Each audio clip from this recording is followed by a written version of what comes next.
Well, each year, the CDC says more than 1.5 million Americans develop sepsis. It begins with an infection that throws the body into an extreme, sometimes fatal response known as septic shock. So time is really critical, and the Fox Medical Team's Beth Galvin has one local survivor's harrowing story. Sepsis is extremely common, and anyone who develops an infection can develop it. But it's a medical emergency that most of us know almost nothing about, which is why Kim Steele is telling her survivor's story. There we go. The ordeal that changed Kim Steele's life, the one that nearly took her life, began quietly with a nagging feeling that something wasn't right. I thought I was just maybe sick, getting the flu, maybe. It was May 14th, 2016. Steele, who's now 50, says her heart had been racing and she was feeling thirsty and feverish and confused.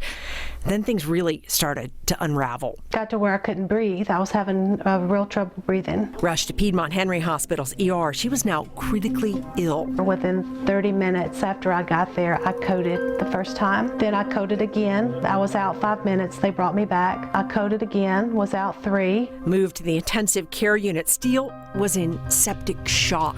An infection invades your body, and it's really the chaotic way that your body responds. Sepsis kills more than 250,000 Americans every year. So Piedmont Henry intensivist Dr. Greg Evans says in the medical community, they talk about it all the time. But Kim had never heard of sepsis, and Dr. Evans says few people outside the hospital walls know the warning signs. So number one is, do you have an infection? Do you have the symptoms of a urinary tract infection? Do you have a cut on your hand or anywhere on your body that's looking worse? Do you have a productive cough that's getting worse? Dr. Evans thinks pneumonia may have sent Kim spiraling, but whatever it was, she was now in a medically induced coma on a breathing machine as Evans and his team pushed IV fluids, antibiotics, and medication trying to save her. They told my family that I had a less than 9% chance of surviving. Kim pulled through, but the sepsis and the medication had cut off the blood flow to her limbs, which were now turning blue, then black. And then they told me that I was going to lose my hands and probably my feet. By June, a surgeon was amputating her hands. By November, her legs below the knee, and she found herself a quadruple amputee. I got in such a deep depression that I didn't think that I was ever going to be able to do anything again. I felt like my life was over. But with intensive rehabilitation, Kim learned to walk again on prosthetic limbs and drive and cook with artificial hands. I take care of my dogs. I put them on their leashes, take them for a walk. If you have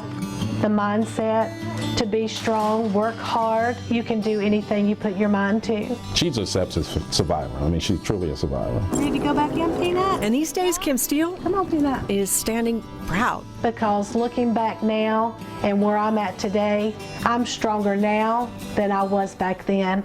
And the Centers for Disease Control and Prevention says there is no one single symptom of sepsis. You can feel confused, short of breath, have a rapid heart rate, a fever, or even pain. So if you suspect that you may have an infection like pneumonia or a urinary tract infection, or even a cut on your skin that's become infected, get treatment quickly and ask the doctor if it could be sepsis. For the Fox Medical Team, I'm Beth Galvin.